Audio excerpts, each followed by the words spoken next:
अस्सलाम वालेकुम students, my name is Akeel Ahmed. Allama Iqbal open university का code number 1340 business accounting. Code number 1340 business accounting का हमारा यूनिट चल रहा है, यूनिट नंबर 3।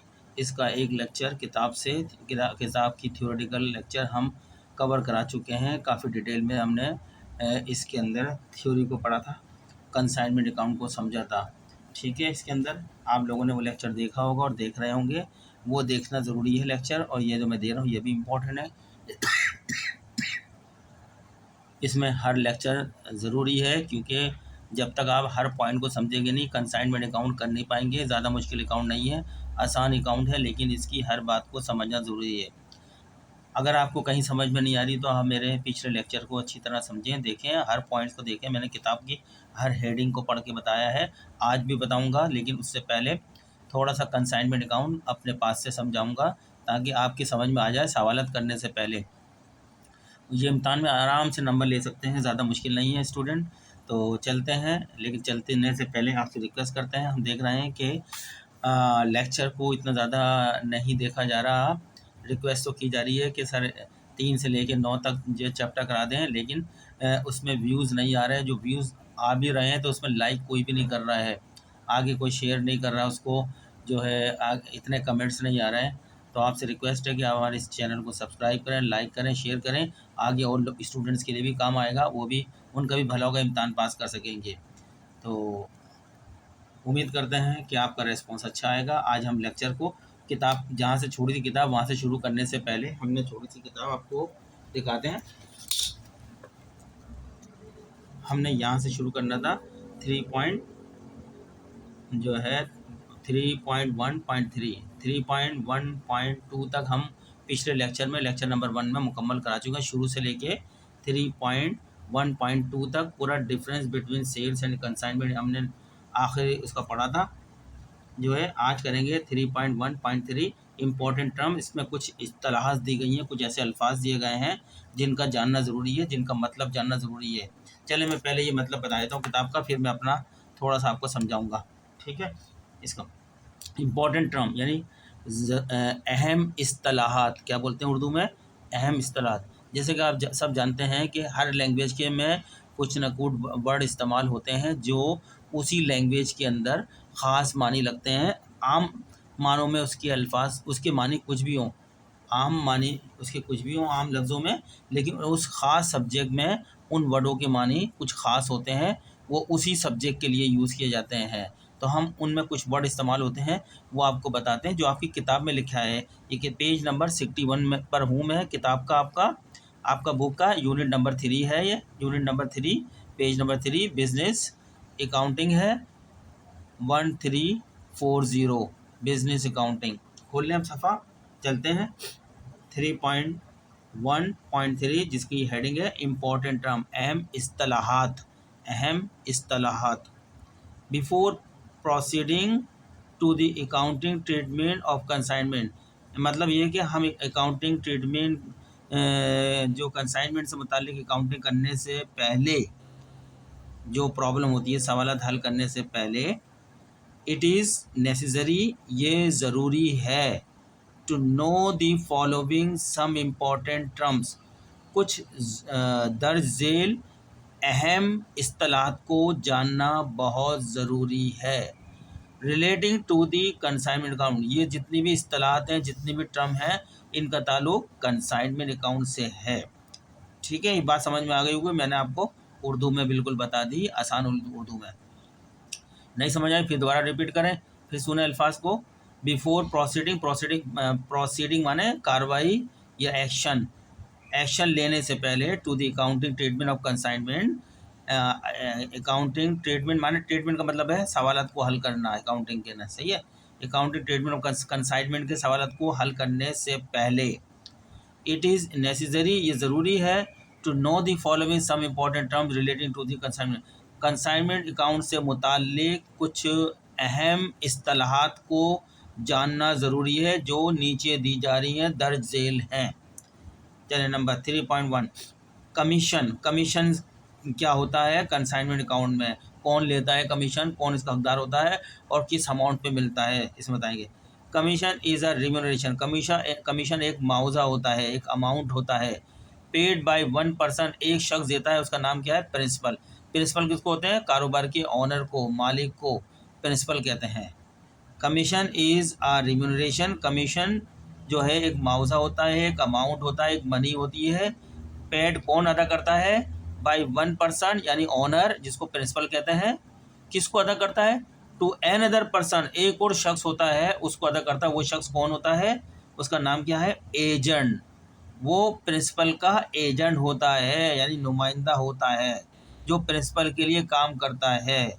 ठीक है, तो वो क्या करता है, अगेंस्ट दी सर्विसेज रिक्वायर्ड, इस एजेंट की ऑनर को, प्रिंसिपल को खिदमत दरकार होती हैं, उस खिदमत के बदले में ऑनर इसको कमीशन देता है। किसको, एजेंट को, एक ख़ास परसेंटेज थे। एजेंट मैंने पिछले लेक्चर में बहुत ज़्यादा कवर कर दिया था एजेंट के बारे में। एजेंट वो लोग होते हैं जिनको प्रिंसिपल या ऑनर अपनी अशिया की सेल करने के लिए अपॉइंट करता है। ठीक है, एजेंट कोई कारोबार नहीं करता बल्कि अपने मालिक की अशिया को जो है मार्केट में सेल करके जो पैसा आता है, तमाम खर्चे और अपना कमीशन निकालने के बाद मालिक को लौटा देता है, वापस कर देता है। ठीक है, ये कैसे करता है, इसकी अकाउंटिंग ट्रीटमेंट हम सीखेंगे। ये बात समझ में आ गई इंपॉर्टेंट में। अब पहले हमने टर्म पढ़ दी कमीशन की। ठीक है, आगे बोलते हैं इसी में ही, from the consignment point of view, consignment के नुक्ता नज़र से, from the consignment point of view, consignment क्या होती है, अशिया जिनको मालिक एजेंट को देता है बेचने के लिए, उसको कंसाइनमेंट कहते हैं। From the consignment point of view, consignment के नुक्ता नज़र से, it can be simple commission, ये एक सिंपल कमीशन होता है। Del credere commission and overriding commission, ये डेल क्रीडियर, इसमें डेल क्रीडियर कमीशन भी शामिल होता है और ओवर राइडिंग कमीशन भी होता है। यानी simple commission, del credere commission and overriding commission, ये तीनों कमीशन का हकदार कौन होता है, एजेंट होता है जिसको प्रिंसिपल या ओनर अपॉइंट करता है अपनी सेल को करने के लिए, यानी अपनी अशिया को बिकवाने के लिए। ठीक है, तो इसमें सिंपल कमीशन होता है। अब आप कह रहे होंगे, सोच रहे होंगे यार सिंपल कमीशन तो पता है, 1 लाख की कमीशन करी, अगर 10% का उसका कमीशन का रेट है तो वो 1 लाख का 10% निकाल लेगा, 10,000 रुपये रख के 90,000 रुपये का माल वापस कर, 90,000 रुपये मालिक को दे देगा। लेकिन ये बीच में ये तो सिंपल कमीशन हो गया। लेकिन डेल क्रीडियर कमीशन क्या होता है और ओवर राइडिंग कमीशन क्या होता है। डेल क्रीडियर कमीशन वो कमीशन होता है जब एजेंट प्रिंसिपल को या मालिक ऑनर को इस बात की यकीन दहानी कराता है कि जो अशिया मैं आपकी उधार में सेल करूँगा, वो उधार के पैसों की गारंटी मैं लेता हूँ कि मैं उसकी रिकवरी करके आपको दूंगा। अगर इसमें कोई लॉस हो जाता है, उधार के पैसे रिकवर नहीं कर सकता, तो वो लॉस मैं बर्दाश्त करूँगा, एजेंट कहता है। तो अगर वो रिकवरी करके दे, इस काम के लिए मैं आपसे इतना कमीशन लूँगा, तो मालिक खुश हो जाता है। चलो कैश कम तो सेल ये करके पैसे देगा, लेकिन उधार में भी अगर ये सेल करता है तो हमारी सेल और बढ़ जाएगी मार्केट के अंदर। अब उसकी ये गारंटी ले रहा है कि पैसे रिकवर करके ये देगा, अगर लॉस हुआ तो यही बर्दाश्त करेगा। मालिक को तो पैसों से गर्ज है, इसलिए चलो इसको लालच दूं कि भाई मैं तेरे को इतने % कमीशन और दे दूंगा, तो तू उधार में जितनी भी सेल करेगा उसकी कलेक्शन तूने करके मुझे देनी है, तू जिम्मेदार है। कलेक्शन नहीं हुई तो उसका जिम्मेदार तू है, तो फिर उसका नुकसान तेरे को ही होगा, मैं तो अपने पैसे लूँगा। ठीक है, अगर तूने पैसे वसूल कर लिए, मैं तेरे को इतना % कमीशन उसका भी दे दूंगा। ऐसे कमीशन को डेल क्रेडिट कमीशन कहते हैं। ठीक है, सिंपल कमीशन, दूसरा डेल, मैंने बिल्कुल समझा दिया, ये टर्म आगे आएगी भी, उसमें भी लिखा होगा।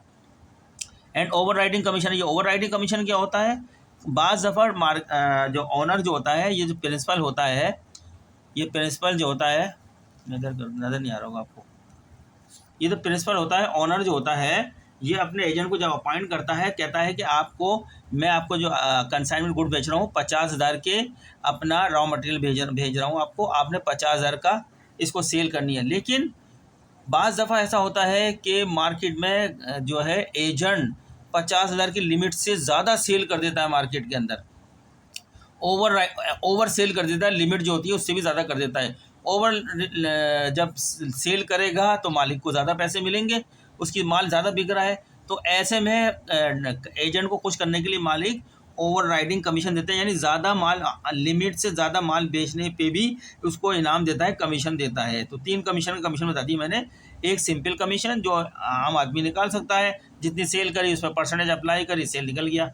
डेलक्रेटेड कमीशन, वो कमीशन, वो गारंटी होती है एजेंट की तरफ से कि मैं और सेल आपकी बढ़ाऊंगा, उधार में बेचूंगा माल को मार्केट में, और उधार के पैसों की मैं गारंटी लेता हूं, अगर उधार के पैसे आपको रिकवर करके दूंगा, अगर रिकवर ना हो सके तो वो उसका लॉस मैं बर्दाश्त करूंगा, इस पे भी मुझे परसेंटेज दें कितना कमीशन लेंगे।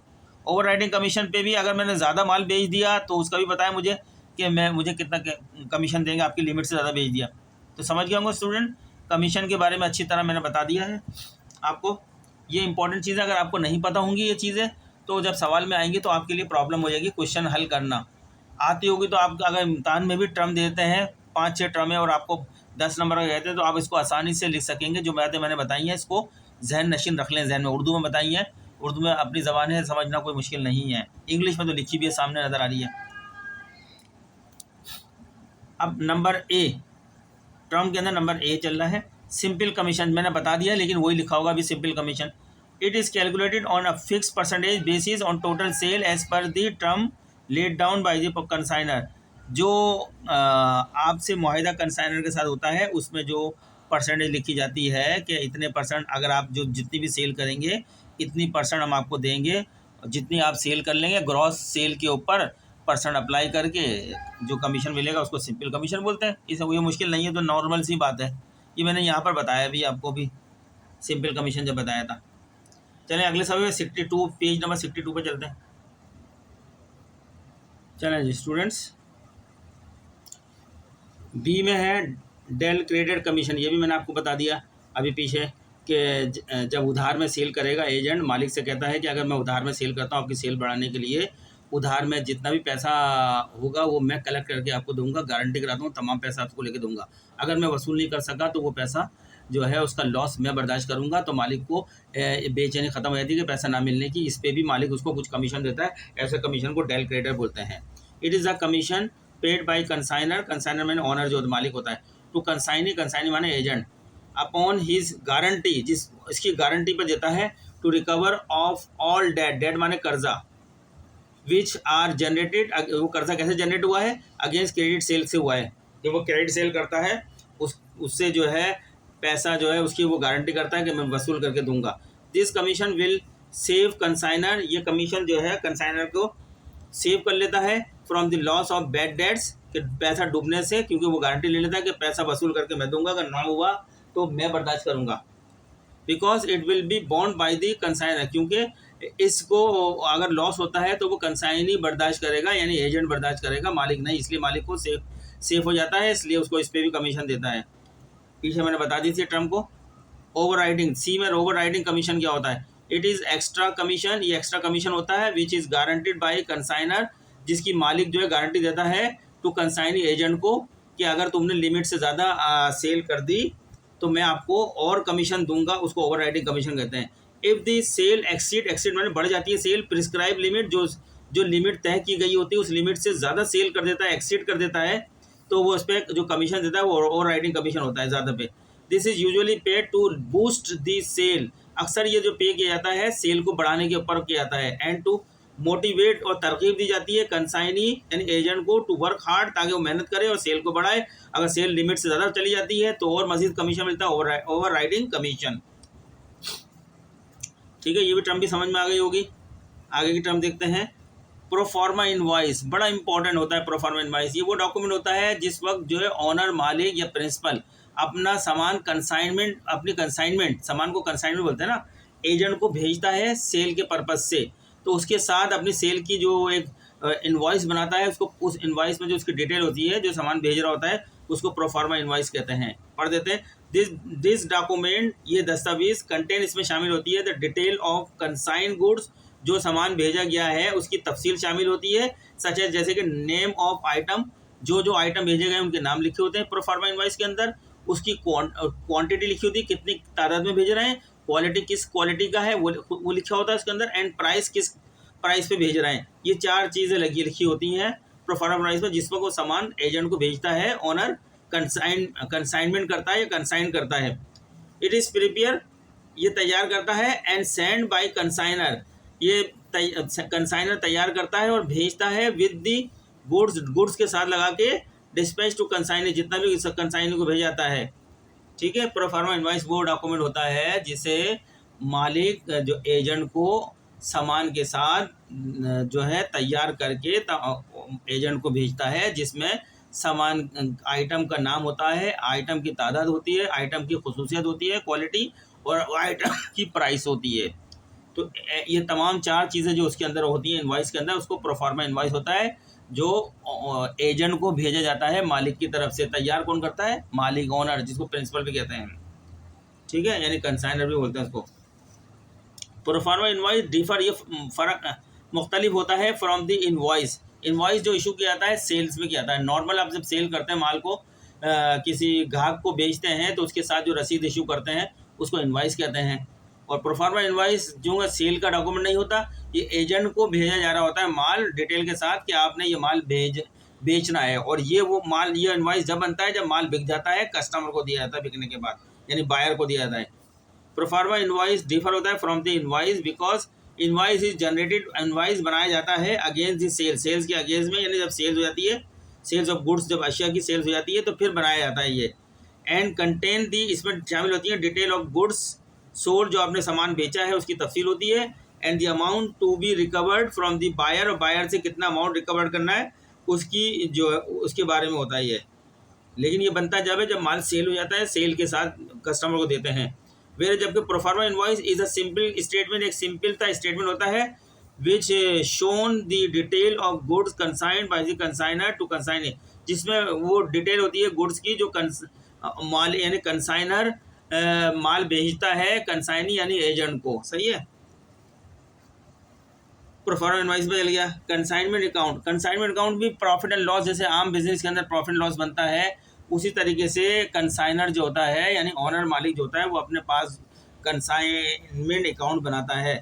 उस जैसे आम बिजनेस में प्रॉफिट एंड लॉस स्टेटमेंट बनता है, इसमें प्रॉफिट एंड लॉस मालूम कराया जाता है उसका, उस अकाउंट को बोलते हैं कंसाइनमेंट अकाउंट, जो कि आप बनाएंगे आगे प्रॉब्लम के अंदर बनाएंगे, इम्तान में आपसे पूछे जाएंगे बनाने के लिए। Like the profit and loss account, बिल्कुल प्रॉफिट एंड लॉस की अकाउंट की तरह ही होता है consignment account. This account is prepared by the consignor, ये अकाउंट कंसाइनर तैयार करता है टू नो, मालूम करने के लिए द प्रॉफिट और loss on the dealing of each consignment, जितनी भी कंसाइनमेंट उसने मुख्तलिफ एजेंटों को दी हुई है, उन डीलिंग को जानने के लिए कि आया वो उसमें हमने लॉस कर रहे हैं या प्रॉफिट कर रहे हैं, तो ये ऑनर यानी प्रिंसिपल तैयार करता है कंसाइनमेंट अकाउंट। इम्तान में ये पूछा जाएगा। All the expenses related to consignment, वो तमाम अखराजात जो कंसाइनमेंट से मुतालिक हैं आर डेबिटेड, उनको डेबिट कर जाता है इस अकाउंट में, यानी लेफ्ट साइड लिखा जाता है उसके, उन तमाम को अकाउंट की टी फॉर्म की लेफ्ट साइड में मिलता है। To account and all the sale proceed, और जितनी भी सेल करके सेल्स होती हैं, सेल से पैसा आता है, उनको लिखा जाता है। एंड क्लोजिंग स्टॉक, और जितना माल सोल्ड होने से रह जाता है एजेंट के पास, तो मालिक इसको कहाँ शो करता है? क्रेडिट साइड में, और कंसाइनमेंट अकाउंट के क्रेडिट साइड में, यानी इस साइड के अंदर करता है, इधर राइट साइड को करता है। सामने नजर भी आ रहा है आपको अकाउंट। यहाँ तमाम जो है वो एक्सपेंसेस और कंसाइनमेंट स्टॉक जो ओपनिंग होता है सब चीज़ इसमें देता है, और यहाँ उसने जितने भी प्रोसीड करता है, जितने भी सेल करता है, वो शो करता है। All the expenses related to consignment are debited to account and all the sales proceed, ये तो सारे डेबिट कर देता है, और ऑल द सेल प्रोसीड्स, यानी जितने भी सेल से पैसा आता है, एंड क्लोजिंग स्टॉक, जितना माल बिकने से रह जाता है, are credit to consignment account के क्रेडिट साइड में रिफॉर्म करता है। यहाँ पे the difference between the debit and credit sales shows the profit और लॉस, इन दोनों के अमाउंट में जो डिफरेंस आएगा वो प्रॉफिट एंड लॉस का कहलाएगा। अगर डेबिट साइड बड़ी है, क्रेडिट साइड छोटी है, तो लॉस आ जाएगा, उस लॉस को आप इधर लिखेंगे क्रेडिट साइड में, जो साइड छोटी होती है वहाँ लिखते हैं वो लॉस को। अगर डेबिट ये क्रेडिट साइड बड़ी है और डेबिट साइड छोटी है तो डिफरेंस यहाँ पे आएगा, ये साइड कम होगी तो यहाँ प्रॉफिट एंड लॉस लिखेंगे, तो जब भी ये साइड बड़ी होगी और ये साइड छोटी होगी तो प्रॉफिट में होंगे, अगर ये साइड बड़ी है, ये साइड बड़ी है, ये साइड छोटी है तो लॉस में होंगे इस अकाउंट के अंदर। The format of the account is as follow, ये फॉर्मेट दे दिया गया अकाउंट का। इसके अंदर एक टी की, ये आपने एक लाइन बनाई इस तरह, ये टी बनाया, ये टी के ये लेफ्ट साइड हो गई और ये राइट साइड हो गई, ठीक है। यहाँ पे सेल्स होगी, एंड क्लोजिंग स्टॉक होगा, यहाँ पे जितना माल भेजा गया है, जितने एक्सपेंस किए मालिक ने वो सब लिखेगा यहाँ पे, और आपने भी एक्सपेंस लिखेगा, एजेंट के भी एक्सपेंस लिखेगा यहाँ पे। टी अकाउंट के अंदर एक अमाउंट का कॉलम बना लिया, यहाँ भी राइट साइड के ऊपर भी एक अमाउंट का कॉलम बना लिया। अब यहाँ पे कंसाइनमेंट स्टॉक अकाउंट, इनके पास पहले से कितना ओपनिंग पड़ा था, कंसाइनमेंट स्टॉक अकाउंट सवाल में दिया तो वो यहाँ लिख देंगे। Goods and on commission on consignment, agent को जितने भी गुड्स ड्यूरिंग द पीरियड में भेजे हैं वो यहाँ लिखेंगे। गुड्स भेजने पर कितने एक्सपेंसेस करें, उन्होंने कैश में पेड कर दिया उसको एक्सपेंसेस को, वो यहाँ लिखेंगे। कंसाइनीज एक्सपेंस, कंसाइनीज ने उसके ऊपर गुड्स पे कितने खर्चे किए वो भी यहाँ लिखे जाएंगे। कंसाइनीज कमीशन, जितना भी सेल करके कमीशन लेगा वो यहाँ लिखा जाएगा, ठीक है। फिर इसी तरह इस साइड पे लिखा जाएगा कंसाइनीज सेल्स, जो एजेंट ने सेल करी है कंसाइनमेंट की गुड्स की, वो सेल के जो अमाउंट आएगा वो यहाँ लिखा जाएगा। जो माल बिकने से रह गया होगा, जो उसके बाद पड़ा है कितनी मालियत का, वो यहाँ लिखिएगा। अब ये दोनों अमाउंट है और ये इनका टोटल किया जाएगा सबका, और इसका टोटल किया। अगर ये साइड बड़ी है, ये साइड छोटी है तो प्रॉफिट आ जाएगा, अगर ये साइड बड़ी है, ये साइड छोटी है तो लॉस आ जाएगा। इसलिए इन्होंने दोनों साइड पे लिखा है प्रॉफिट एंड लॉस अकाउंट, ठीक है। Profit transfer to general profit and loss account, ये आ गया, ठीक है। अगर ये साइड बड़ी है, ये साइड छोटी है तो यहाँ लिखा जाएगा ये प्रॉफिट जो भी है। अगर ये साइड बड़ी है, ये साइड छोटी है तो यहाँ लिखा जाएगा ये जुमला, ठीक है। फिर इस तरह दोनों साइड का, जो बड़ी साइड होगी दोनों साइड लिख दी जाएगी अमाउंट की। तो स्टूडेंट्स, ये तो मैंने आपकी किताब का यहाँ तक दिखा दिया है। आगे मैं अपना थोड़ा सा आपको समझा देता हूँ, तो आगे चलेंगे। तो बल्कि आपकी किताब का थोड़ा सा और कवर कर देता हूँ बुक को, फिर मैं अपना बताता हूँ। 3.1.3 अब कंसाइनीज अकाउंट, हमने कंसाइनमेंट अकाउंट देख लिया अभी पीछे। अब कंसाइनीज अकाउंट, कंसाइनी जो है ना आपका एजेंट है, उसका अकाउंट भी ये बनाता है, कंसाइनर ही बनाता है, यानी ऑनर बनाता है अपने पास, ठीक है। Consignee's account, this account is prepared by the consignor, consignor mean owner, principal, वो बनाता है इसको।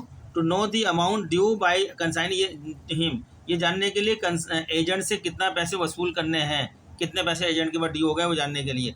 अमाउंट ऑफ गुड डिस्पैच, जो डिस्पैच मैंने भेजना, जो भी गुड्स डिस्पैच किया था will not be recorded in this account, इस अकाउंट में वो गुड्स जितना भी भेजा था वो रिकॉर्ड नहीं होता है, because consignee is not a buyer, consignee buyer नहीं है, उसके पास तो हमने माल भेजा है कि बेचो, जो खरीदता है बायर तो वो होता है, वो कंसाइनी वो एजेंट से खरीदे या मालिक से खरीदे जब बायर बनता है, लेकिन प्रिंसिपल अपने एजेंट को जो माल भेज रहा है तो एजेंट बायर नहीं है, इसलिए जो है इसके अंदर वो माल नहीं लिखेगा कंसाइनीज अकाउंट के अंदर जो उसने भेजा है, बल्कि उसको ये चाहिए कि कितना पैसे इससे ड्यू हो गए हैं, वो इसलिए बनाता है account. He is an agent who gets position of goods, ये एक एजेंट है, इसके पास सिर्फ अशिया का कब्जा होता है, टू बी सोल्ड, बेचने के लिए, on behalf of the consignor, मालिक की तरफ से, कंसाइनर की तरफ से बेचता है वो, ठीक है। सिर्फ गुड्स का कब्जा लेता है, मालिक नहीं होता, मालिक तो वही होता है कंसाइनर या ओनर, वो सिर्फ बेचने का एक्शन करता है उसकी तरफ से, ओनर की तरफ से। The format of the account is as follows, वो अकाउंट का फॉर्मेट कुछ इस तरीके से है, ये कंसाइनमेंट अकाउंट होता है, जितनी भी सेल्स उसने की होती है वो यहाँ लिखता है, एजेंट ने जितनी भी सेल की होती है इस अकाउंट में, एजेंट की सेल को राइट साइड को लिखा जाएगा, ये टी अकाउंट की शक्ल में बन जाएगा, यहाँ अमाउंट खोल लेंगे, यहाँ भी अमाउंट खोल लेंगे। लेफ्ट साइड में वो लिखेगा जितनी भी एजेंट ने सेल करी है, कंसाइनी ने जितनी भी सेल करी है, कंसाइनी एजेंट ने जितनी भी सेल करी है कंसाइनर के बिहाफ पर, वो कंसाइनर यहाँ लिखिएगा अपने इस कंसाइनमेंट अकाउंट के। और जितने भी जो है एडवांस लिए थे कंसाइनर ने कंसाइनी से, एजेंट से जितना भी एडवांस लिया था वो यहाँ शो करेगा। अच्छा, जितने लेने अभी एडवांस में उसे कहा कि मैं चलो कुछ दिनों बाद दे दूंगा, तो उसको लिख देगा बिल रिसीवेबल एडवांस का, वो यहाँ लिख देगा। कंसाइनमेंट अकाउंट कितने के ऊपर कितने एक्सपेंसेस किए हैं, पेमेंट की गई है एक्सपेंस की, वो यहाँ लिखेगा। कंसाइनमेंट अकाउंट के ऊपर कितना कमीशन दिया गया है वो यहाँ लिखेगा। बस ये चीज़ें लिखी जाएंगी, ठीक है। और ये यहाँ पर जो है ये लिखा जाएगा। अच्छा, फिर क्या किया जाएगा, जितना बैलेंस आएगा सेल करने के बाद, ये सब चीज़ें निकालने के बाद माइनस जो बैलेंस आएगा उस बैंक को बैंक अकाउंट या वो बैंक की शक्ल में, ड्राफ्ट की शक्ल में मिलेगा, वो बैलेंस कहलाएगा। यहाँ ये बैलेंस आ गया। अब इन दोनों को टोटल कर लो, बराबर आ जाएंगे।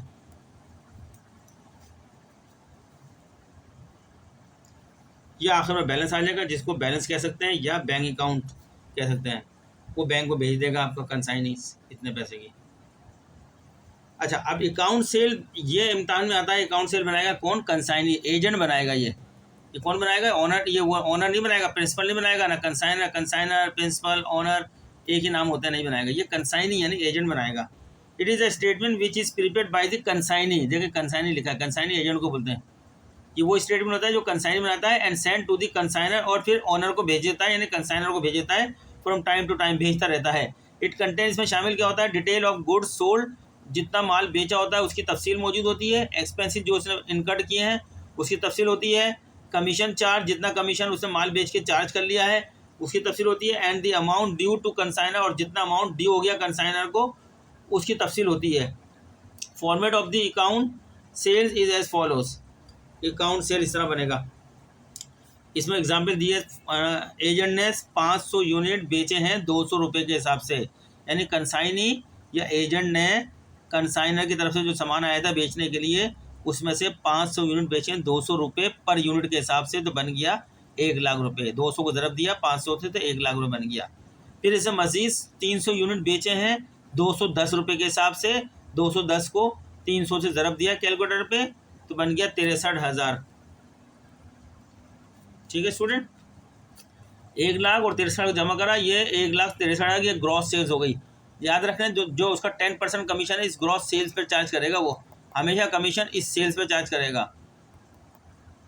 ठीक है, इसके बाद कुछ खर्चे हैं वो लेस कर देगा कंसाइनी। लेस चार्जेस एक्सपेंसिस क्या है? फ्रेट एंड कैरीज, यानी जब माल को ट्रांसपोर्ट करा है कंसाइनर ने, जहाँ माल भेजा था उस जगह से अपनी जगह पे लाने के लिए जो आपने ट्रांसपोर्टेशन के पैसे पे किए हैं वो 2,500 हैं। ठीक है, ये इसमें सारे माइनस करेगा। इंश्योरेंस ऑफ वेयर हाउस, गोदाम में माल रखा था, कहीं उसको आग वगैरह ना लग जाए इसलिए उसका इंश्योरेंस कराया था। इंश्योरेंस की मद में 6,300 पे किए हैं। ठीक है, सेलिंग एक्सपेंस, सेल करने में जो खर्चे आए 5,700 रुपये के खर्चे किए हैं। ये 3 खर्चे हो गए आपके जो इसने करे हैं, और इसके अलावा अब बकिया अपना कमीशन जो है 10% लिया, 1,63,000 का 10% निकाला, 16,300 बन गए। ये सारे चीज़ें निकाल ली उसने इस 1,63,000 में से, जो बनती है 30,800 की। एजेंट ने ये चीज़ें निकाल के कितने बन गए? 1,32,200 रुपये बचे हैं। इसमें से जो उसने एडवांस दिया था और कंसाइनर को कितने का दिया? 1 लाख रुपये का एडवांस दिया था, वो निकाल दिया।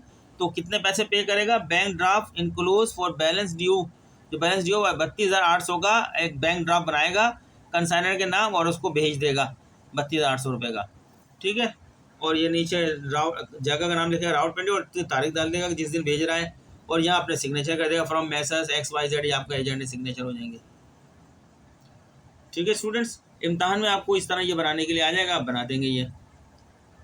अब इसके बाद रह गई जर्नल एंट्री कौन सी बनती है, वो मैं आपको आगे ये पेज नंबर 63 तक है, 64 के ऊपर आपको जर्नल एंट्रीज लिखी हुई है, फॉर्मेट है वो आपको बताऊंगा। फिर वो फॉर्मेट समझिए, इसके बाद से ये चैप्टर ख़त्म हो जाएगा। हम फिर इसका सवाल करेंगे जो एग्जाम्पल दी गई वो एग्ज़ाम में। तो स्टूडेंट्स, ये जो मैंने अभी आपको लेक्चर आपकी किताब से दिया है, तो थोड़ा सा मैं अपने पास से बता देता हूँ। देखें, समझने के लिए समझें कि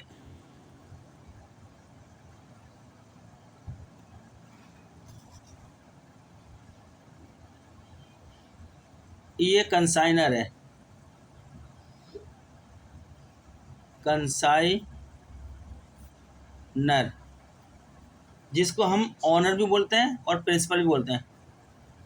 इस चैप्टर में ऑनर या प्रिंसिपल, ऑनर मालिक को बोलते हैं, प्रिंसिपल भी बोलते हैं।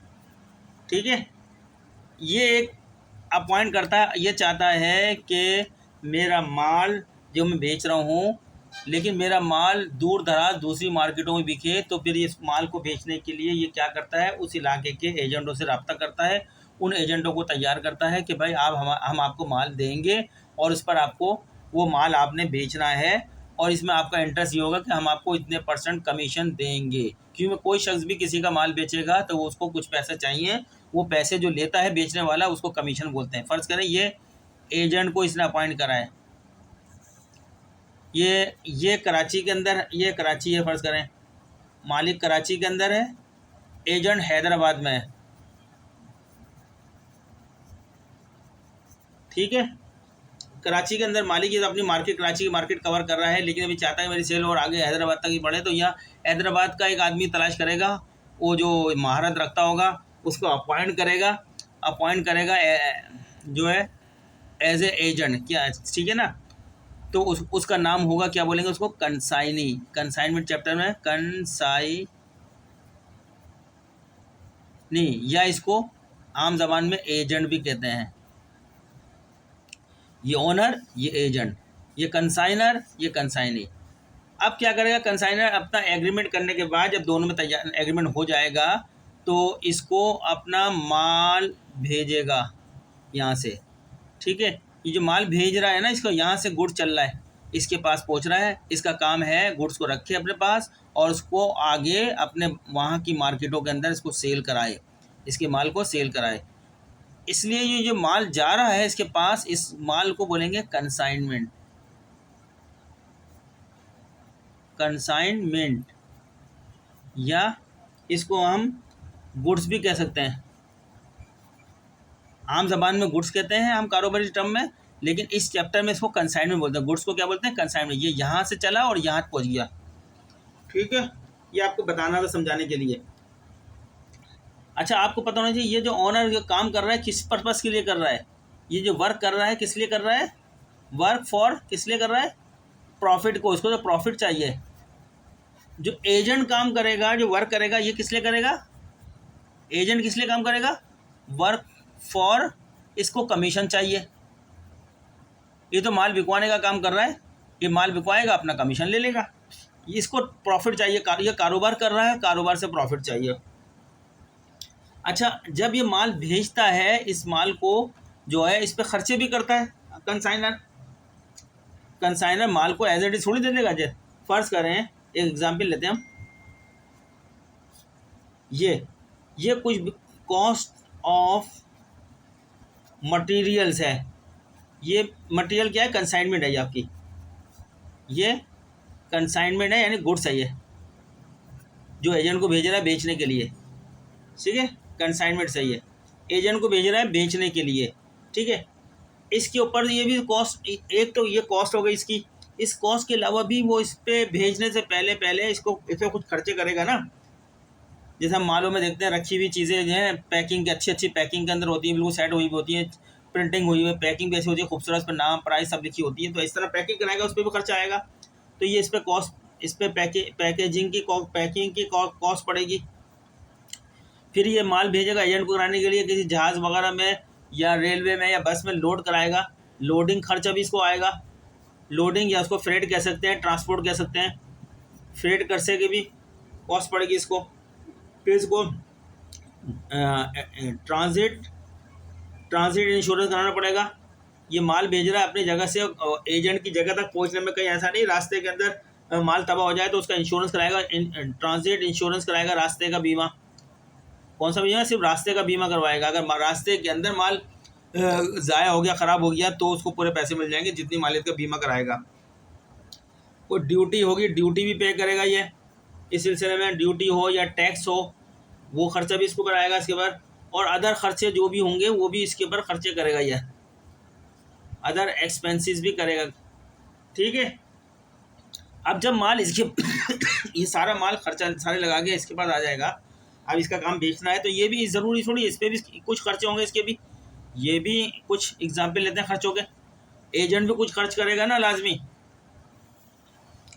ये भी खर्च करेगा। क्या करेगा, जब माल इसके पास आएगा किसी बस के अंदर, किसी ट्रक में, रक्शे में, ये उसको उतरवाएगा, अनलोड करवाएगा, इसके अनलोड कराने के भी खर्चे होंगे। अनलोडिंग, ये लोड कर रहा है, लोड के खर्चे, यहाँ ये उतरवा रहा है, उतरवाने के खर्चे, अनलोडिंग।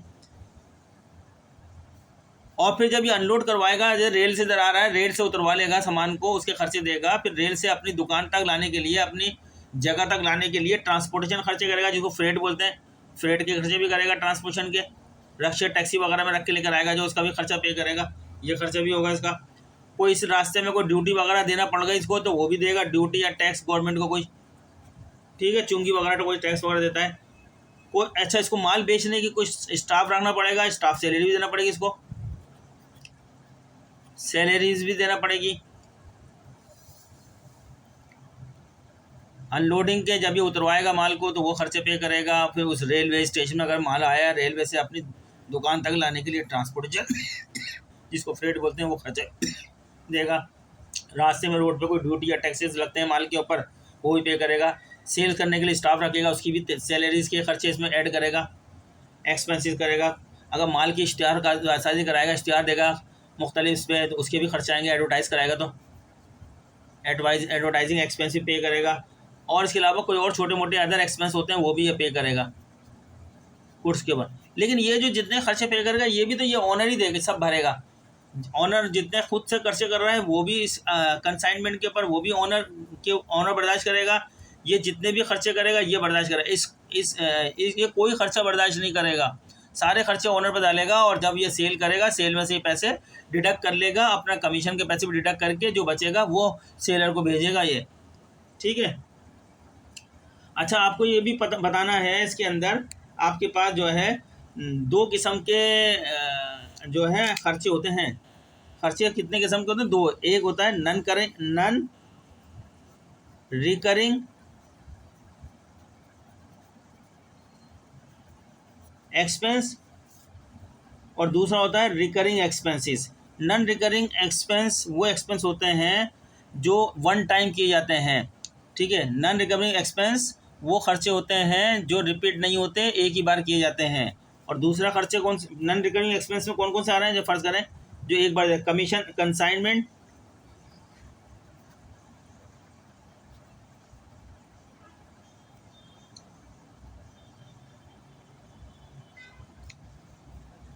कंसाइनमेंट के ऊपर आपने कोई जो है वो कॉस्ट लगाई, कंसाइनमेंट जो कॉस्ट थी वो एक ही बार हो गई, बार बार नहीं करना पड़ेगी कॉस्ट। उसके ऊपर आपने लोडिंग और फ्रेट चार्जेस जो हमने ऊपर बताए हैं, देखें, कॉस्ट ऑफ मटेरियल एक ही बार लगेगी, पैकेजिंग एक ही बार होगी, है बार बार नहीं होगी, लोडिंग फ्रेट एक ही बार होगी, फ्रेट गया, ट्रांजिट इंश्योरेंस एक ही बार होगा, ड्यूटी टैक्स एक ही बात होगी। ये सारे क्या हैं? ये सारे खर्चे कौन से हैं? ये नन करिंग एक्सपेंस हैं, ठीक है। अच्छा, अब यहाँ पे ये भी कर रहा है, अनलोडिंग एक बार होगी, ये भी नन रिकरिंग एक्सपेंस है, नन रिकरिंग एक्सपेंस है, एक ही बार होगा। आपने वहाँ से रेलवे स्टेशन उतारवाया सामान को, एक ही बार पेमेंट कर दी, फ्रेट फिर अपनी दुकान तक लेकर आया, ट्रांसपोर्टेशन एक ही बार पे करा, ड्यूटी टैक्स कोई रास्ते में थी वो लग गई। लेकिन अब ये स्टाफ जो रख रहा है, अगर एक महीने में सेल करनी है, एक महीने में सेल नहीं हो सकी, एक महीने की स्टाफ की सैलरी देके अगले महीने में फिर स्टाफ को रखना पड़ेगा, तो ये रिकरिंग एक्सपेंस है जो रिपीट होते हैं, बार बार देना पड़ता है रिकरिंग। अगले महीने में फिर एडवर्टाइज करना पड़ेगी, अगर एक महीने में सामान नहीं बेच पाया तो अगले महीने में एडवर्टाइज करेगा, तो फिर अगले महीने के खर्चे फिर दोबारा हो जाएंगे। रिकरिंग रिपीटेशन होते हैं, रिकरिंग एक्सपेंस होते हैं, बार बार हो रहे होते हैं, बार बार होते हैं, ठीक है। ये रिकवरिंग एक्सपेंस होते हैं। बहुत सारी चीज़ें जो हैं, गोदाम का किराया अगर नहीं बिक सका, गोदाम का गोडाउन का किराया तो वो भी दोबारा देना पड़ेगा, अगले माल रखना है तो फिर खर्चा होगा, recurring expenses,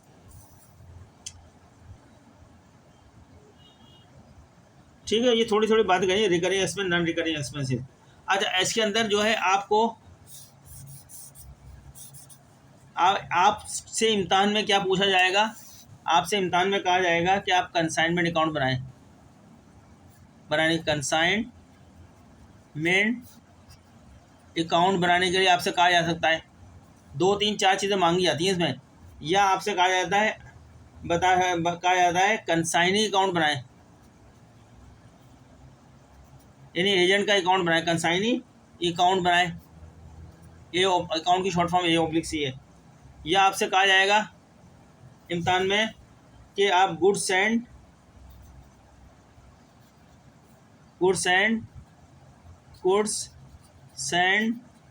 on consignment account बनाएं। या आपसे कहा जाएगा कंसाइनमेंट का स्टॉक अकाउंट बनाएं।